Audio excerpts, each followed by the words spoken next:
चला तर मंडळी, आज गाजराचा हलवा आपण बनवणार आहोत। इथे मी तूप वितळवून घेतलेलं आहे, त्यामध्ये ड्रायफ्रूट्स कट करून टाकायचे आहे। ड्रायफ्रूट चांगले आपल्याला याच्यामध्ये परतून घ्यायचे आहेत आणि एका बाउलमध्ये बाजूला काढून घ्यायचे आहेत। जो आपण स्वच्छ धुतलेला आणि साल काढून किसून घेतलेला जो गाजर आहे तो या तुपामध्ये आपल्याला चांगला 1 ते 1.5 मिनिटापर्यंत चांगला परतून घ्यायचा आहे, जेणेकरून संपूर्ण तूप याला लागेल आणि तो थोडासा आकाराने कमी होतो।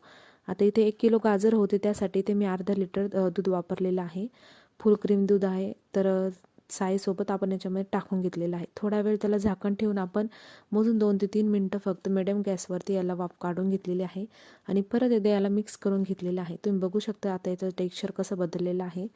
आणि इथे आपण आता थोडीशी वेलची पूड आणि 1 कप साखर इथे मी टाकलेली आहे। साखर तुम्ही तुमच्या आवडीनुसार कमी जास्त करू शकता आणि परत एकदा याला आपण मिक्स करून घ्यायचं आहे। आता इथे संपूर्ण दूधसुद्धा आटत आलेलं आहे, तर इथे बघू शकता थोडा वेळ आपण याला परतवून पूर्ण कोरडं करून घेतलेलं आहे। तर आपला गाजराचा हलवासुद्धा रेडी आहे। एकदा नक्की करून बघा, अगदी झटपट होतो।